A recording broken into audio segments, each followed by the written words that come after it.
Yesterday on the show, we spoke about this video of the Princess of Wales and her children, George, Charlotte and Louis, volunteering at a baby bank in Maidenhead.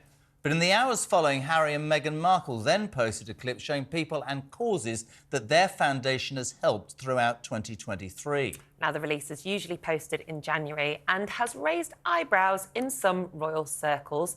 So is it a game of one-upmanship, they're asking? Well, we're joined now by royal biographer Tom Bower. Good morning, Tom. Do you really think that this is a case of one-upmanship?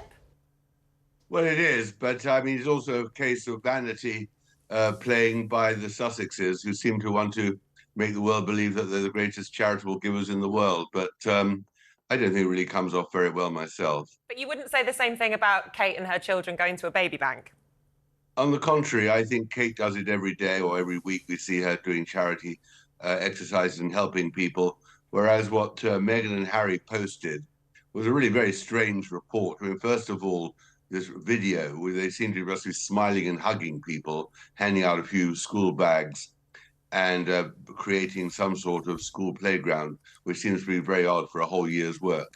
And of course, their accounts are pretty revealing. They're deeply in debt now, and effectively have only had 3 donations. So it's very hard to understand what their charity is all about other than to promote themselves. It's interesting, Tom. Welcome. Thank you for joining us. The papers, I mean, I don't know which paper it was in America, one of the biggest Hollywood. Showbiz Bible's crushing verdict. Front of the Sun this morning, Harry and Meghan are Hollywood's biggest losers. I would love to know, we've all got our opinions, we've all spoken about them repeatedly on this station, but I would love to know the dynamic within inside both households. I get told, Tom Bower, that the brothers will never, ever speak again in many instances. So mad and bad is that rivalry. Do you think that's true?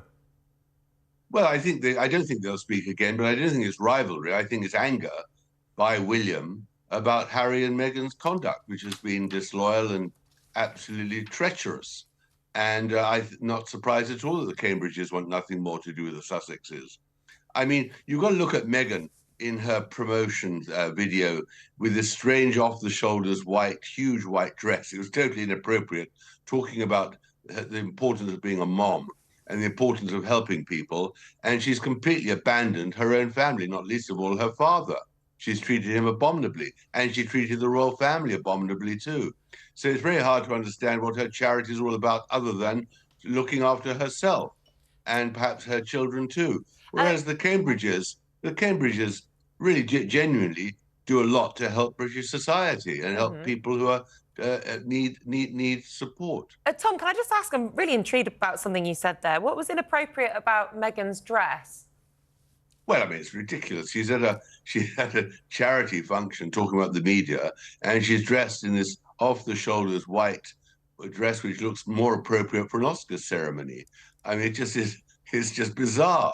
And of course, she sees each of these appearances as a casting moment for a film role or something. It's not Tom, the normal dress. Where do you think, in your experience, and as I said before, people have pretty strong views. I mean, I go back to the duty thing, and I go back to something I've said repeatedly, pal, to you on many programmes, that I actually supported both of them to have the desire to walk away from the goldfish bowl, but nobody's ever going to change my mind that if you want privacy, you don't sell your soul to Spotify and Netflix for 115 million. Now, that's gone by the by. We read and see and hear so many things. I was never quite sure what Archewell was about. That podcast disappeared overnight. What do you think they want? I mean, you read all these things, Tom. He wants to come home. She wants to conquer the world. What do you think actually is the mindset? Do you have any idea, really?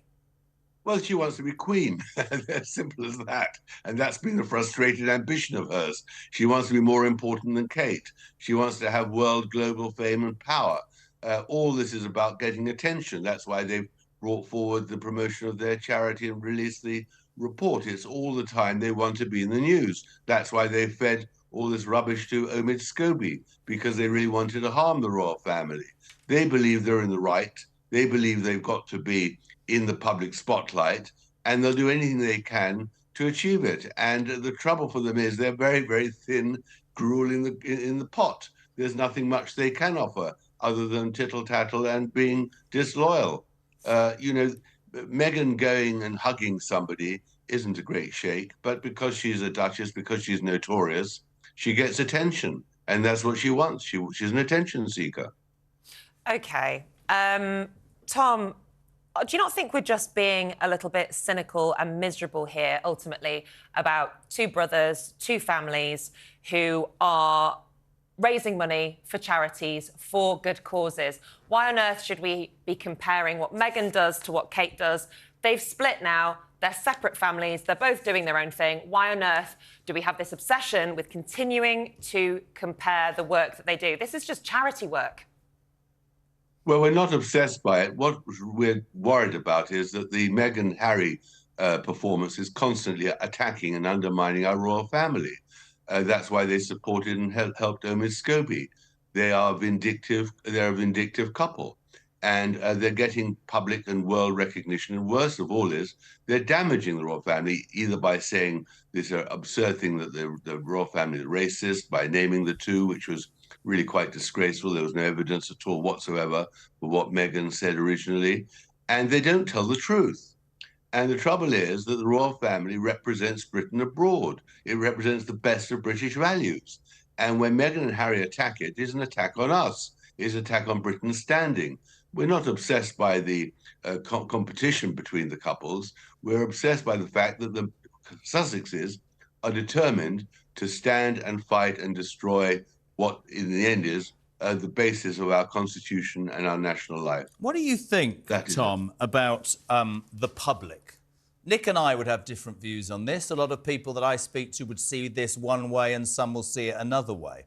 I'm obviously a royalist. That's what the old man did. I don't think they're perfect at all. I've said repeatedly that the one thing my old man told me was that starting with Charles and Diana, many members of the royal family have used the media systematically for their own ends. Fact, underlined. And once you invite that in, for me, the Harry and Meghan thing, the big thing that never gets spoken about is by going to Hollywood and taking on this whole celebrity status, you open yourself up for so much more. Of course, the royal family are supposed to keep calm, carry on, say nothing.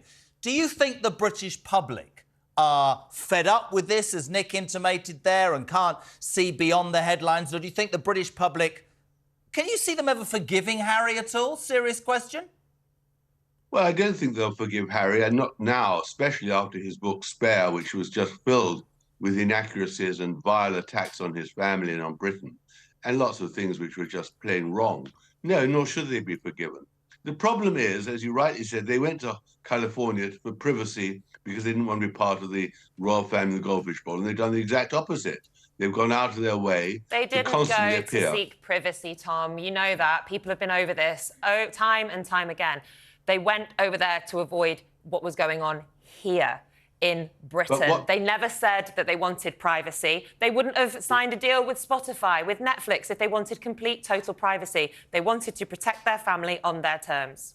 That's just not... I'm sorry to hear this. It's inaccurate. You look at the statement they made when they left in January 2020. They said, we want privacy. We don't want to be reported anymore. We don't like being in the spotlight. They did the exact opposite when they were based in Canada. It was never intended. The whole point is that Meghan took the title and went into the marriage. You could tell it from the cast list at her wedding. It was to re-enter Hollywood as a celebrity, as a duchess. And she's got what she wanted, except she hasn't got the jobs and the money and the power she really yearns for. And that is why she constantly comes out with these appearances, whether it's in California or in New York. They want to be noticed because that's the only way they can earn a living. I'm sorry, they did not, when they announced their departure, say they were going to spend the rest of their lives attacking the royal family. Well, thank you so much to Tom.